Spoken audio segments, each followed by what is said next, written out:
The Safety Act must be repealed because it lets violent criminals and murderers out of jail before trial. The criminal justice system that Darren Bailey and Republicans are standing up for is one that allows murderers and rapists and domestic abusers to buy their way out of jail. In the midst of a heated election season, a huge piece of legislation is causing a lot of controversy. It's called the Safety Act, and it was passed by the Democratic supermajority in Springfield and signed by Governor Pritzker. It's a wide-ranging bill, but one component that goes into effect January 1st is causing most of the concern. It eliminates cash bail in Illinois and changes the way judges decide whether a person charged with a crime should be released while they await trial. We want to try to cut through some of the politicking and invited two prosecutors from the same political party who have different viewpoints.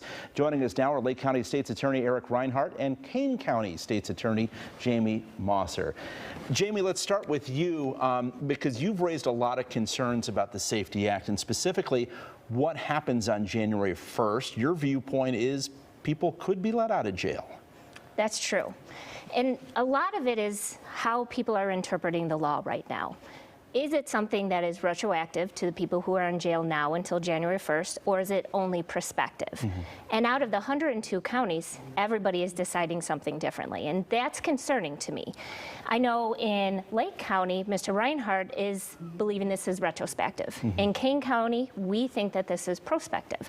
And so now we have something that is being utilized around the state, but differently. So Eric, when people say on January 1st, if there's no changes to this law, the jail doors are going to swing open and potentially dangerous people are going to be released. What's your answer to that? That's complete disinformation, Ben.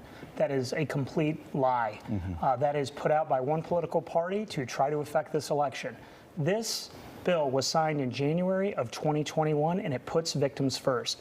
That's why I'm for it. That's why every major victims' rights group is for this bill and this version of the bill. The jail doors will not swing open on January 1st because we're going to be able to hold people. We're going to get rulings between now and January 1st in Lake County. We're already starting to file the petitions that say who should be held and who shouldn't be held. We have 52 individuals charged with sex offenses who are in our jail right now. We're going to seek to hold all of them. We're going to have those rulings before January 1st. One other change essentially puts the burden on prosecutors to convince judges that a person is either a specific violent threat or a flight risk. What's your view on that? Because I know you've raised concerns that there are categories of crime that are undetainable. Yes. So the way that we run the system now is you look at a person who is a danger to the community or a flight risk. And that puts it in the hands of the judges to decide on a case-by-case basis. And that is the best way to have a criminal justice system because no case is the same. What it's doing now is the first thing that we have to do is have certain enumerated offenses. So if it's between this A1 to A6, that's when we can ask for somebody to be detained. Then we have to go into a dangerousness standard to a specific victim or the community. But are you saying that there are certain crimes a person can be charged with that, you know, unless somebody's got an airline ticket leaving town the next day, they can't be held pending trial? There are certain crimes that even if they have an airline ticket to go somewhere else, they can't be held. So for example, unlawful restraint. It's a class 4 felony. Unlawful restraint, if it's something between Eric and I, we don't have a domestic relationship, that's something that by the way that this was written, it cannot be detained. I cannot ask for that person to be detained and a judge cannot. The governor's office claims there's no such thing as an undetainable offense. What's your view? So the example that Jamie gave is not a great one. State Attorney Mosser's example of an unlawful restraint that doesn't involve a domestic relationship or people that know each other or within a family. That type of case is one where there's going to be a domestic battery, which is holdable, or there may be a sex offense, which is definitely going to be holdable. So look, there's some language, there's some implementing legislation that we need to put in. This is a historic piece of legislation that puts victims first and addresses race and class disparities. So there have been trailer bills. There have already been 2 trailer bills. Jamie and I actually worked on one of those together, the big one. There have been trailer bills that have changed some of the implementing language. That's what we're going to do. That's what we're going to do in November when they have a veto session, or excuse me, the veto session. Excuse me.